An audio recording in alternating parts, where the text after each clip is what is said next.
The next thing Jesus says to his listeners is, "You are the salt of the earth." And then, if the salt has lost its taste, how can its saltiness be restored? It is no longer good for anything but to be thrown out and trampled underfoot. Now, what does all of that mean?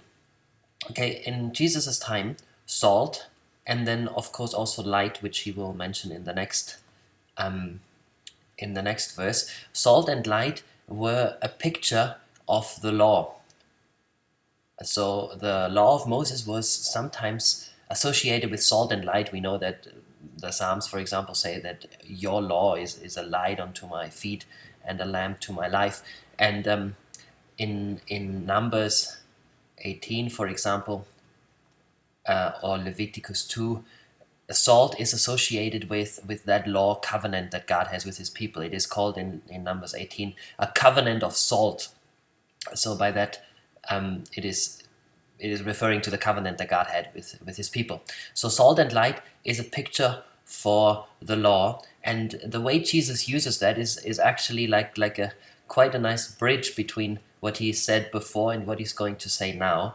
Because remember, there were the Beatitudes that he just finished, and now after that he's going to start and talk about the law of Moses. So in that sense, what he is doing, what he is saying here with his comment that his listeners are like the salt of the earth, is he's picking a group of people who were thought to be the expendables, the poor, the kind of people that nobody would realize if they die, the ones that really don't make a difference with their lives at all. So he's picking those kind of people, the poor, the meek, the mild, and so on.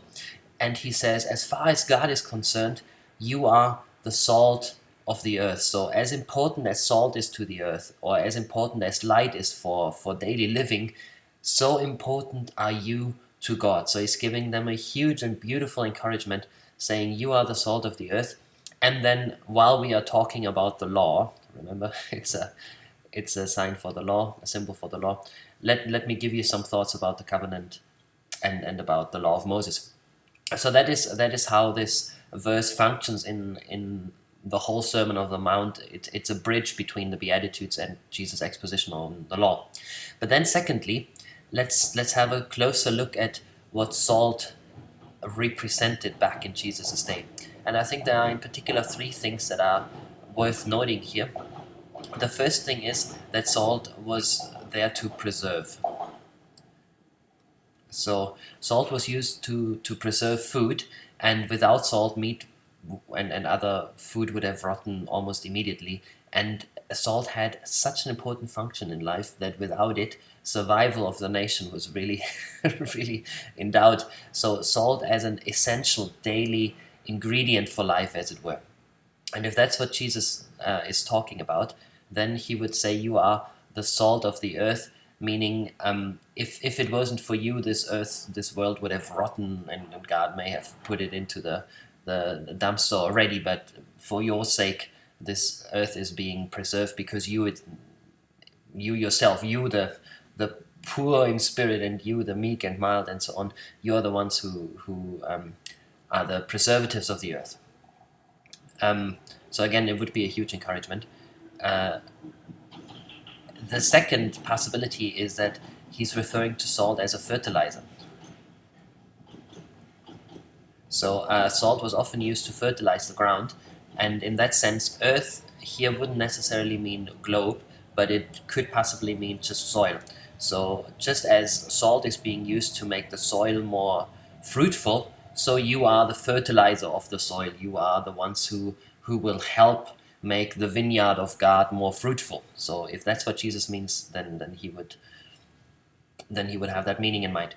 Now, the third option is that salt refers to just value. Salt was being traded.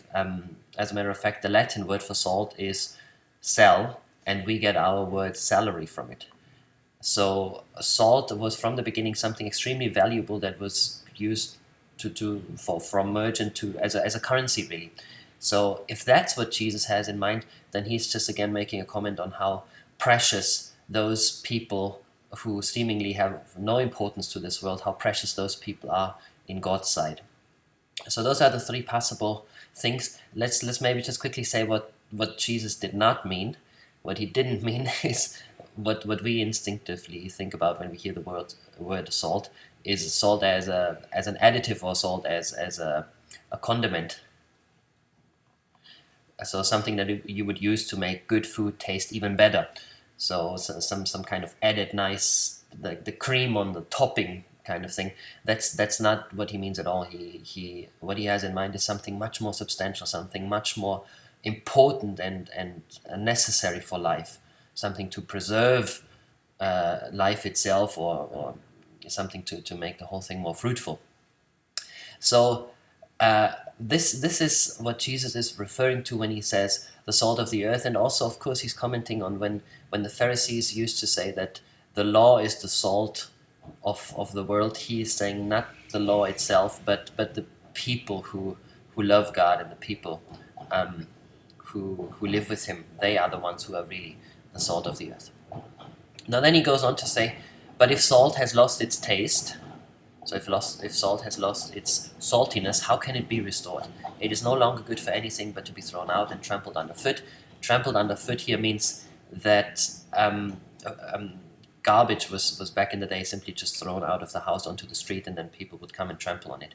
And so Jesus is creating a contrast between how important and necessary salt is for life as a whole, but then if it loses its saltiness, it is basically trash. So he's creating a strong contrast between what salt can be if it lives up to what it's supposed to be, versus what it can become if it loses what it is made for. So what does he mean by that? Well, the first explanation is that salt never loses its saltiness, especially when we talk about the chemical structure of natrium chloride. We would have to probably say that salt cannot possibly lose its saltiness.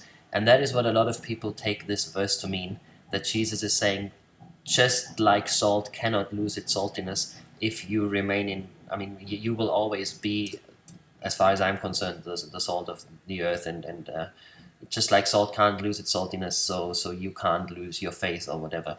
So that is a common interpretation of this verse.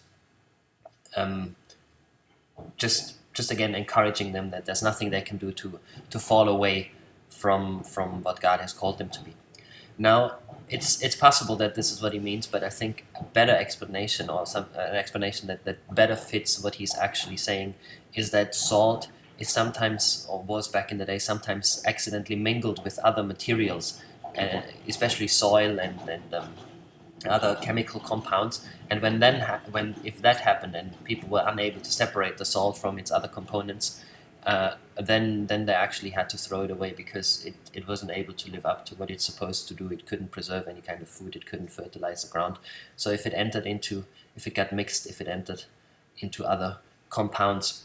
So if that's what he means, or possibly, as some say, Jesus wasn't teaching chemistry at all, and for the sake of saying it, he just said, if salt, never mind that it can't lose its taste, but imagine if salt could lose its taste, we would have to throw it away. So it would come to the same conclusion, and that is that he is encouraging those people to not to compromise their integrity.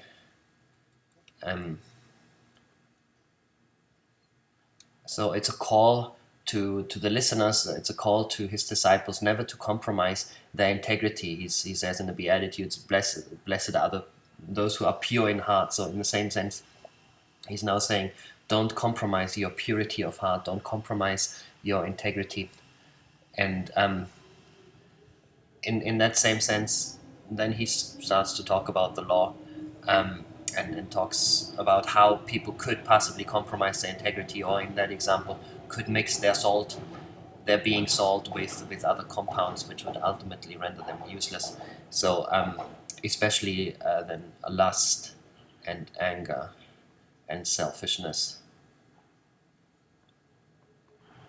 Those are the kind of things that Jesus will now address when he expounds the law, and that's what he's warning his disciples of.